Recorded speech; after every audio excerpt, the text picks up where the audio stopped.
Hey, welcome to Lowdown this week. We talk everything aviation defense. We're going to talk about the A-10s that got stranded. They're finally home. A little bit about the MiG-29, Boeing's big hit, F-22 getting upgraded, as well as a few other things. Giving away some free swag. So if you're a newsletter subscriber, you're already automatically entered. But if you're not, sign up for the newsletter. That's one entry for some free PVC patches that we had done up, the Send It and the Afterburn podcast logo, which I think are pretty sweet. But you get entered absolutely for free. If you like this content, share it with a friend or family member. Every time you have someone referred, you get a free entry into the giveaway, which will draw winners every couple weeks. So you got to be a newsletter subscriber, and then in there you'll have a unique link, which you see on the screen there. If you share that link or hit refer a friend, that's your link. Send it away, help the newsletter grow, help the podcast grow. And with that being said, let's jump into history of the day. So 1 year ago, if you're watching this today, Tower 22 attack occurred in northeastern Jordan. That was a special operations outpost in northeastern Jordan where Iranian-backed militia launched a drone attack, an aerial attack, killing 3 U.S. service members and injuring 47 more individuals. Now, this was the first time in over 70 years that U.S. service members were killed by an aerial attack. So not an insignificant event. Obviously, we're seeing all the things that are transpiring with drone warfare and how fast that is evolving. And now we have Tower 22 to definitely remind us of that and how we have to be prepared for anything and everything. So on February 2nd, the U.S. launched retaliatory attacks against 85 targets in response to this drone attack. So there's a little bit of history of the day, always trying to self-smart ourselves there.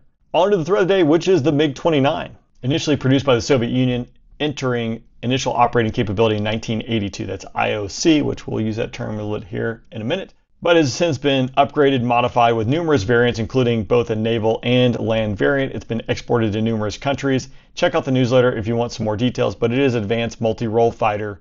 And fun fact, it first entered combat in Desert Storm. Now, it didn't work out so well for it against the U.S. and our allied forces that are participating in there because numerous ones were shot down, but it's still being utilized today in conflicts, including the Ukrainian conflict that's ongoing right now. And look at this little bubble right here. Remember that, because we're going to talk about it in a minute for the mighty F-22. All right, over to the flight line. Boeing announced $1.7 billion in losses this last quarter, almost $5 billion for the entire 2024 fiscal year.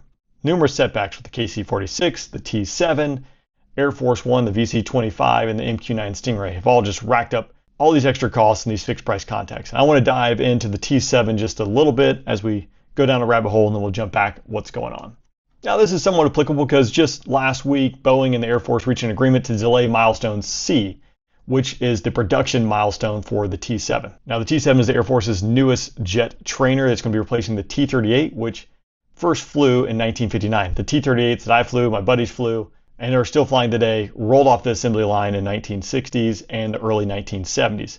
They got a lot of hour and a lot of wear and tear on them, and they have been needed to be replaced for a long time now. And it started with a T-50, first T-7, or Boeing was awarded the contract for the T-7 to produce it. And they're getting close, in theory. They produce production representative aircraft that test pilots have been flying, going out there trying to figure out how to implement, how to use the T-7.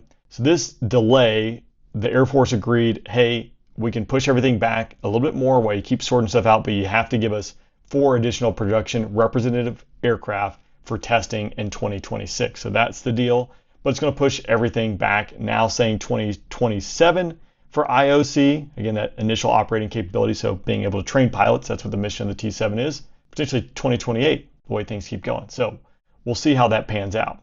Again, a little additional context here, the Air Force has numerous pilot training bases, Laughlin Air Force Base in Texas, also NJET at Shepherd, that's Euro-NATO Joint Jet Pilot Training at Wichita Falls, Texas, Enid, Oklahoma for Vance Air Force Base, and Columbus Air Force Base in Columbus, Mississippi. They're all roughly the same size and same production rate, NJET being that one kind of weird outlier because any changes require buy-in from all of these NATO countries, so it does have a little bit different of a syllabus or syllabi, as well as just usually a different timeline when things get implemented and changed. I'm not sure how they'll fit into this piece of the puzzle when it comes to procuring the T-7 and how that gets rolled out, but Columbus Air Force Base, for instance, flies about 140,000 T-38 sorties a year.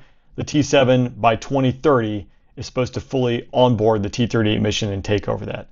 Now they're projecting that it will actually be flying a little bit less, and that might be due to manning, training requirements, how the syllabus will be built for the T-38 pipeline, or just UPT in general, how students flow through there. So a lot going on with pilot training changes, etc. And the T7 is a big piece of that. All right, over to the mighty A-10. Now it is going away. We know this. We've talked about it in the newsletter. We've talked about it in the podcast. Unfortunately, it soon will no longer be a thing other than in the boneyard. 6 guard jets from Maryland and Michigan, 4 and 2 respectively, were coming back from fight with ISIS in the Middle East in November, and they made a stop in Sigonella. On that stop, 5 of the 6 were broken, hard broke, required parts, required maintenance, etc., and they sat there for quite a long time. Now, when jets break doing a movement across the pond, in the fighter world, you always leave at least 2 jets. So if one jet breaks, you're going to leave a good jet behind, so you have 2 jets for mutual support, as well as the min requirement to move jets. And usually the less jets you have, the lower priority you are down the list, but it sounds like a lot of jets were broken in this movement. But they're finally back. 4 of those jets returned to Maryland, which we talked about last week. It's going to get the F-16. DC Guard is transferring to Maryland with their F-16s as Maryland divests the A-10 and go into a cyber mission, but it sounds like they're going to keep their flying mission in the F-16, which will be an interesting dynamic. All right, over to the Philippines. Obviously a lot of tension in that region. The Philippines announced this past week that they're going to procure additional F-A-50 fighter aircraft. Now this is a South Korean made fighter. It has a T-50 variant, which was in the competition against the T-7.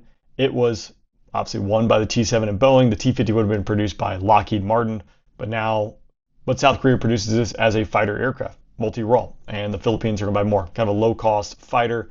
Obviously, it's probably not going to stand a chance against a J-20. Nonetheless, it's a piece of metal in the sky that can sling things whichever way it wants to go. All right, remember the MiG-29, that little bubble in there. Pop that up on the screen.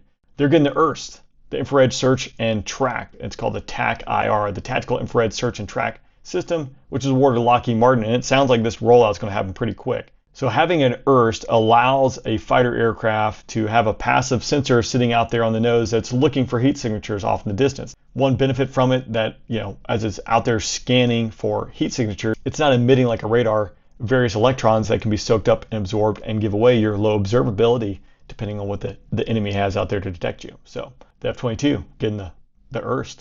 Now, if you're not an airline pilot, I know you're not going to have any sympathy, but if you are an airline pilot or air crew going through, known crew member, that's going away. That's a TSA program to allow crew members to be entered in a database and then skip the line at the airport. Now, you do get random searched, and sounds like that's really what's getting us here, because we've had a few airline flight attendants who've been caught with kilos of coke going through in a random search, as well as numerous pilots and air crew carrying weapons through that have gotten caught in the secondary screening, or I guess in the random screening there. So the known crew member program is going away, and they're going to unroll the crew member access point program, and that's supposed to be in November 25 timeframe. So we'll see how that rolls. So I do have a quick favor. If you are a newsletter subscriber, or you're going to be, there is a quick survey that is linked inside the newsletter, and it takes 30 seconds, maybe 15 seconds, depending on how fast you are. Just let us know what kind of content you like. You just check the buttons. And if you got comments, type the comments, but help us curate and build content that you like. And you can do that by clicking the link in the newsletter. All right, finally, as we wrap up, United Airlines flight had 38 people injured, passengers and crew leaving Nigeria this past week due to severe turbulence.